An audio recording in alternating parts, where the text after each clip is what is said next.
मैं डॉक्टर चेतना मेहता, विवेक college Goregaon waste. मैं आज 12वीं कक्षा की कनुप्रिया कविता है, उस कविता को आपके समक्ष रखना चाहती हूँ। तेरा विशेष अध्ययन हेतु कनुप्रिया है। ये खंड काव्य है। लेखक का परिचय दिया गया है। डॉक्टर धर्मवीर भारती जी का जन्म 25 दिसंबर 1926 को उत्तर प्रदेश के इलाहाबाद में हुआ। इलाहाबाद में ही उन्होंने बीए, एमए की शिक्षा प्राप्त की। आपने आचार्य धीरेन्द्र वर्मा के निर्देशन में सिद्ध साहित्य पर शोध प्रबंध लिखा। यह शोध प्रबंध हिंदी साहित्य अनुसंधान के इतिहास में विशेष स्थान रखता है। पत्रकारिता की ओर झुकाव होने के कारण भारती जी ने मुंबई से प्रकाशित होने वाले टाइम्स ऑफ इंडिया पब्लिकेशन के प्रकाशन धर्मयुग का संपादन कार्य किया। भारती जी की मृत्यु 4 सितंबर 1997 को हुई। प्रयोगवादी कवि होने के साथ साथ आप उच्च कोटि के कथाकार तथा समीक्षक भी है। आपकी प्रयोगवादी तथा नई कविताओं में लोक जीवन की रोमानियत की झांकी मिलती है। आप एक ऐसे प्रगतिशील साहित्यकार के रूप में देखे जा सकते हैं जो समाज और मूल्यों को यथार्थ परकता से देखते हैं। एक ऐसे दुर्लभ असाधारण लेखकों में आपकी गिनती है जिन्होंने अपनी सर्वतोमुखी प्रतिभा से साहित्य की हर विधा को एक नया अप्रत्याशित मोड़ दिया है। आप अपने साहित्य में एक ताजा मौलिक दृष्टि लेकर आए हैं। आपने सामाजिक संदर्भों, असंगतियों, अव्यवस्थाओं के उस दृष्टि से आका है जो उन असंगतियों और अव्यवस्थाओं को दूर करने की अपेक्षा रखती है। आपको पद्मश्री, व्यास सम्मान एवं अन्य कई राष्ट्रीय पुरस्कारों से अलंकृत किया गया है। धर्मवीर भारती जी की प्रमुख कृतियां गुनाहों का देवता, सूरज का 7वां घोड़ा, 7 गीत वर्ष, ठंडा लोहा, कनुप्रिया जो उनका कविता संग्रह है जो हम आगे पढ़ेंगे, मुर्दों का गांव, चांद और टूटे हुए लोग, आस्कर वाइल्ड की कहानियां, बंद गली का आखिरी मकान जो कि उनका कहानी संग्रह है, नदी प्यासी थी जो उनका एकांकी है जिसे नाटक कहा जाता है, अंधा युग, सृष्टि का आखिरी आदमी जो काव्य नाटक है, सिद्ध साहित्यिक समीक्षा है, एक समीक्षा, मानव मूल्य और साहित्य, कहानी, अंक कहानी आदि काफी उनकी चर्चित निबंध भी है। पश्यंती निबंध है उनका। कृति का परिचय दिया गया है। बहुत ही सुंदर कृति है उनकी। आधुनिक काल के रचनाकारों में डॉक्टर धर्मवीर भारती मृगन्य यानी सबसे अच्छे साहित्यकार के रूप में प्रतिष्ठित है।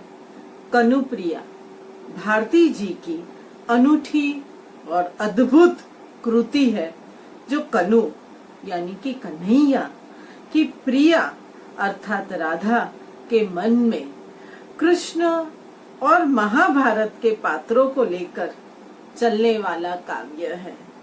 कनुप्रिया कृति हिंदी साहित्य और भारती जी के लिए मील का पत्थर सिद्ध हुई है। कनुप्रिया पर समीक्षात्मक पुस्तकें लिखी गई है और कनुप्रिया का काव्य प्रकार अब तक कोई भी समीक्षक निर्धारित नहीं कर पाया है। यह महाकाव्य है या खंड काव्य है उसे गीत काव्य कहे अथवा गीति नाट्य। परिणामतः कनुप्रिया निश्चित रूप से किसी काव्य वर्ग के अंतर्गत आती है, यह कहना कठिन हो जाता है। जो मैंने शुरू में ही आपको बताया था कि ये खंड काव्य है, लेकिन अभी तक चर्चा ही चल रही है। ये काव्य महाकाव्य है। ये कुछ आलोचकों के अनुसार कनुप्रिया महाकाव्य नहीं है। वैसे तो कनुप्रिया में महाकाव्य के अनेक लक्षण विद्यमान है, किंतु उनका स्वरूप परिवर्तित है। इसमें नायक प्रधान न होकर नायिका प्रधान है। काव्य में सर्गबद्धता है, परंतु कनुप्रिया आधुनिक मूल्यों की नई कविता होने के कारण इसमें छंद निर्वाह का प्रश्न अप्रासंगिक है। प्रकृति चित्रण अवश्य है, परंतु वह स्वतंत्र विषय नहीं, उपादान बनकर उपस्थित है। संक्षेप में कहना हो तो कनुप्रिया में महाकाव्य के संपूर्ण लक्षण अपने शास्त्रीय रूप में प्राप्त नहीं है।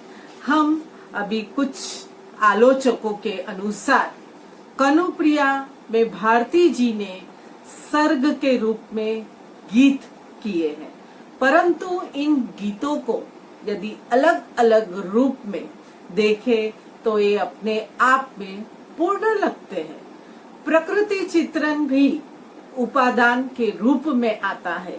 इसमें जीवन के किसी एक पक्ष का उद्घाटन नहीं होता है, अपितु राधा के मानसिक संघर्ष के प्रसंग व्यक्त हुए हैं।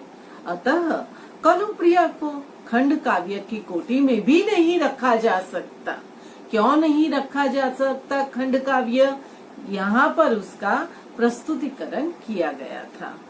कुछ आलोचकों के अनुसार कनुप्रिया में प्रगति काव्य के अनेक गुण पाए जाते हैं। प्रगति प्रगीत, जिसे हम कहते प्रगीत का आवश्यक तत्व वैयक्तिक अनुभूति भी इसमें व्यक्त हुई है, अर्थात राधा के भावाकुल उद्गार आदि के अंत तक राधा अपने ही परिप्रेक्ष्य में कनु के कार्य व्यापार को देखती है। लेकिन कनुप्रिया के गीतों में गेयात्मकता नहीं है, जिसे महादेवी वर्मा प्रगति काव्य के अत्या आवश्यक लक्षण के रूप में स्वीकार करती है। कनुप्रिया के गीत एक श्रृंखला के गीतों के रूप में ही अर्थ गांभीर्य उपस्थित करते हैं। अतः कनुप्रिया को शुद्ध रूप से प्रगीत काव्य की संज्ञा नहीं दी जा सकती। ये प्रगीत है, बराबर काव्य की संज्ञा नहीं दी जा सकती। कनुप्रिया के रचयिता डॉक्टर धर्मवीर भारती ने स्वयं कनुप्रिया को किस काव्य कोटि में रखना चाहिए इस पर अपना मंतव्य व्यक्त नहीं किया है। वे काव्य की साहित्यिक शिल्प की कोई विवेचना भी नहीं करते। अतः उनकी ओर से कनुप्रिया के काव्य प्रकार का कोई संकेत नहीं मिलता है।